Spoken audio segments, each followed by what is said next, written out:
You've felt it too, haven't you? That invisible weight pressing against your ribs at night, the quiet ache you can't explain, the hollow tiredness that doesn't go away with sleep. It's not stress. It's not anxiety. It's something older, deeper. And if you stay with me until the end, you'll finally understand what it is and how to stop it from running your life. It begins subtly. You're told to be kind, to be patient, to be strong. So you wait, you nod, you smile when something stings. You minimize your discomfort because someone else has it worse. You stretch your tolerance past its limit, thinking that this is what it means to be a good person. But here's what they never told you. Goodness without boundaries isn't virtue, it's self-erasure. And now somewhere inside, you've lost track of where you end and where everyone else begins. The signs are small at first. A comment brushed off with a laugh. A gesture that feels off but you say nothing. You dismiss it as your imagination. I'm just being sensitive, you tell yourself. But that voice, that's not sensitivity. That's your intuition fighting to be heard over years of being silenced. Carl Jung saw this long before most dared to speak of it. He understood that our greatest suffering rarely comes from dramatic trauma. It comes from the slow drip of daily violations, the tiny betrayals we learn to tolerate, the quiet moments where we abandon ourselves to keep the peace. And every time we do, something in us splinters. You've swallowed too much. That's why you feel like this. And the worst part, you were taught to see it as normal, trained to mistake survival for love, taught that enduring emotional discomfort was noble, that losing yourself for others was mature. That's the lie. You didn't become strong. You became numb. You became an emotional sponge for people who never learned how to carry their own pain. And now you can't even tell when you're being harmed. You don't trust your own instincts anymore. That's not weakness. That's conditioning. And it's time to break it. But here's the catch. The danger you face doesn't look like danger. It doesn't shout. It doesn't raise fists. It doesn't storm in wearing red flags. It comes softly. It comes dressed as love, concern, friendship. It speaks in phrases like, I'm only saying this because I care, or if you really loved me, you'd do this, or you're overreacting. And each time you accept it, each time you let it slide, you teach the world how to treat you. This isn't affection, it's control. And that's the first quiet poison, covert emotional manipulation. They don't force you to comply, they make you question whether your refusal is irrational. You don't even realize it's happening until you've surrendered your agency. Not because someone demanded it, but because you began to doubt your right to resist. And once you start questioning your perception, the door opens wide. That's when the termites get in. Jung warned that what we don't confront festers in the dark. Emotional manipulation feeds off silence, off your need to please, off your fear of being abandoned. And when they know you won't fight back, when they sense your guard is down, they strike again. But this time it's deeper, more public, sharper. They laugh. It's not a slap. It's not even a clear insult. It's a joke, a clever jab in front of others. A comment that lands just enough to sting, but not enough to defend yourself without seeming dramatic. They look around and laugh. Everyone joins in. Everyone but you. And yet you laugh too. You force it because the alternative is worse. If you don't play along, you're the uptight one, the overly sensitive one, the buzzkill. And just like that, you're trapped. Because now no matter how you react, you lose. Speak up and you're the problem. Stay silent and they win again. And every laugh chisels away at your self-worth until you no longer remember what it feels like to feel safe in your own skin. This is symbolic violence, and it's the second poison. Jung understood the subconscious doesn't separate jokes from reality. What is repeated becomes truth. That's why these moments matter. That's why seemingly harmless comments do real damage. They reinforce a power dynamic where you are always below. A punch wrapped in a smile is still a punch. It hurts just the same. And the people who deliver it most often, they're not strong, they're afraid. They mock others to avoid confronting their own shadows. You don't have to be their target anymore. You weren't put on this earth to be the emotional punching bag of people who are too weak to face their own emptiness. But if you accept this kind of ridicule for long enough, something even worse creeps in. And this one doesn't bruise the outside, it tears the inside apart. It's the third poison, and its name is gaslighting. It's when someone denies your experience, tells you it never happened, that you're imagining things, that you're being dramatic. You're always making things bigger than they are. And slowly you begin to wonder if they're right. Maybe you are too emotional. Maybe you are too sensitive. And that's when the real damage starts, not because of what they said, but because your mind starts to rewrite reality to survive the relationship. Jung called this internal betrayal. The moment you stop trusting yourself. Gaslighting doesn't need fists or shouting matches. It just needs silence, fog, and enough repetition to wear you down. You don't notice it right away. That's the point. It's not an explosion. It's erosion. Until one day you can no longer tell what's true and what's not. And the deeper that fog gets, the more vulnerable you become. That's when they go for the next move. Systematic emotional invalidation. That's the fourth poison. You say you're hurt and they roll their eyes. You try to explain what's wrong and they dismiss you. You're always on about the same thing. It's not that big of a deal. You're just making this harder than it needs to be. But what they're really saying is this: your emotions are inconvenient. You shouldn't feel what you feel. You should be smaller, quieter, easier to manage. So you learn to mute yourself, to shrink your pain, to become a version of yourself that doesn't make waves, because that's what keeps the peace, right? Except it doesn't, because the self you hide doesn't disappear, it decays. Jung said repressed emotion doesn't die, it festers. It resurfaces as panic attacks, insomnia, chronic fatigue, unexplainable sadness. The price of swallowing your truth is paid in your body, your mind, your spirit. And by the time you realize what's happening, you barely remember who you used to be. And still, it doesn't stop there. Because once they've invalidated you enough, made you question your reality, doubt your feelings, and laugh at your own pain, they hit you with the most merciless tactic of all: silent contempt. This is the fifth poison, the coldest one.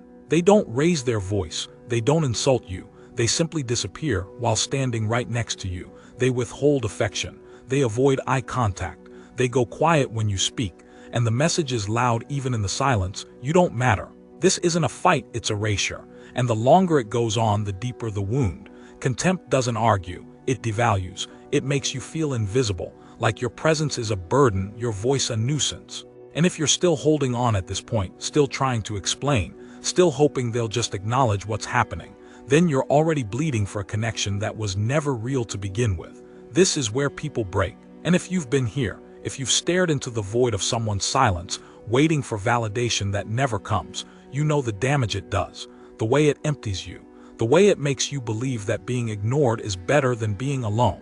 But it's not, because that kind of silence doesn't bring peace, it brings slow death, and it changes you. You begin to doubt everyone, you begin to expect rejection, you learn to anticipate pain, and worst of all, you learn to tolerate it, and what you tolerate begins to define you. Jung warned us again and again, what you deny doesn't go away, it controls you. But what you face, what you name, what you drag into the light, transforms you.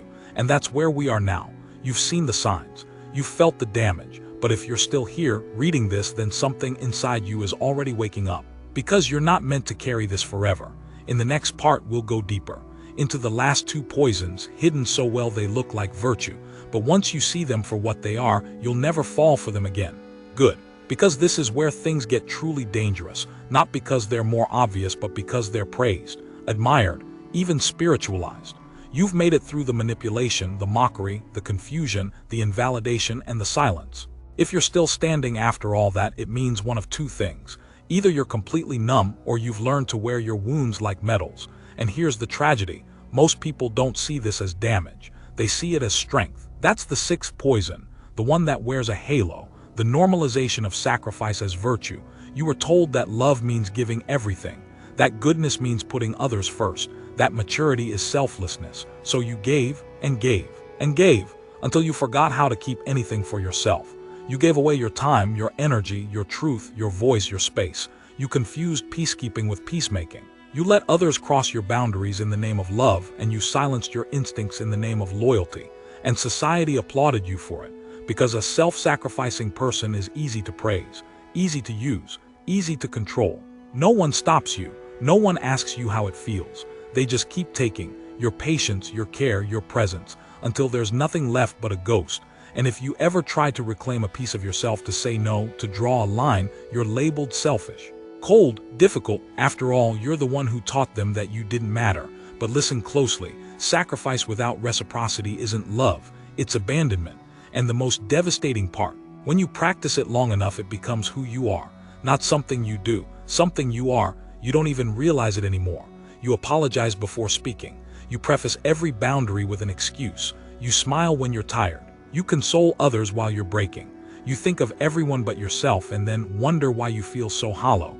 Jung understood this distortion. He wrote that the center of the psyche is the self. And when you orbit around everyone else, ignoring your desires, your limits, your anger, you fracture. You split into pieces trying to be who everyone else needs instead of being who you actually are. And here's where the real infection sets in. Because when you've lived like this for long enough, when you've convinced yourself that love means disappearing, something even darker begins to happen. You begin to accept contempt as the cost of belonging. This is the seventh poison, the final one, the one that doesn't just wound you, it erases you from the inside out. It's when you've internalized the idea that being dismissed is normal, that being ignored is better than being alone, that if someone hurts you, it must be your fault, that this is just how relationships work, that this is the best you can get, so you stay. You stay in friendships that drain you, relationships that belittle you, jobs that devalue you. You stay not because you're weak, but because your nervous system has learned to survive in hell and call it home. Because you were taught that loneliness is the ultimate punishment, so you'd rather betray yourself than feel isolated. You've made your peace with crumbs, with glances that sting, with touch that feels transactional, with conversations that leave you emptier than before, and worse, you justify it. You say they're just tired, that they didn't mean it, that you're being dramatic again. You repeat their lines like a script edited in your own voice, but the truth is simpler. You've mistaken survival for connection, and it's killing you. Jung described this condition as psychic death, a complete disconnect from the self, the moment when you no longer fight, when you no longer speak, when you no longer even notice the pain because it's just your new baseline. You stop expecting kindness, you stop believing in your own worth, you start to vanish. But deep down in the most silent part of your soul you feel it, the betrayal, not from others, from yourself. Because even if no one told you, you know you weren't meant to live this way. You weren't meant to spend your one life earning the approval of people who only know how to take. And here's the hardest part to accept. You participated, not knowingly, not maliciously, but every time you said yes when you meant no, every time you laughed at a joke that hurt, every time you let yourself be shamed into silence, you reinforced the cycle. And now to break it, you'll have to confront not just them, but you. That's the real work. That's where healing begins. Not by screaming at those who hurt you, but by asking yourself why you stayed silent for so long, why you tolerated it, what you were so afraid to lose that you chose to lose yourself instead. This isn't about playing the victim. This is about reclaiming your reality, because here's the twist no one talks about. Most people, even after realizing all of this, won't change a thing. They'll nod, they'll cry, they'll share the video, and then they'll go right back to the same patterns, the same people, the same environments. Why? Because it's easier. Because it's familiar, because waking up hurts like hell. But you're not most people. If you've made it this far, there's something burning inside you now, a quiet fire, a refusal. You don't need to know all the steps. You just need to stop pretending this doesn't matter, because once you've seen the truth, you can't unsee it. You either act on it or betray yourself again. And every time you betray yourself, the consequences get sharper. The silence grows louder, the emptiness gets heavier. So start small. Not with revenge, not with confrontation. Start with honesty. Where have you abandoned yourself? What relationships require you to shrink? What part of you have you disowned just to be accepted? Ask, then answer. You don't need permission. You don't need to be polite about your awakening. This isn't self-help, it's self-rescue. And yes, if you choose this path, you will lose things. People, habits, familiar comforts, but you will not be losing anything that wasn't already killing you slowly. What remains will be real, solid, yours, because the real power isn't in being loved by the world. It's in no longer needing to be. Jung didn't write to soothe. He wrote to shatter illusions. He wrote to remind you of who you were before the world told you who to be. And now you remember. You've seen the patterns. You've named the poisons. You've felt every quiet betrayal. And that's the beginning. Because once you wake up, you don't go back to sleep. So go ahead, close this text, but don't close your eyes. You've seen too much now. Live like someone who knows. And remember the phrase that brought you here. What you tolerate buries you. Say it, mean it, live by it, and for once refuse to die a quiet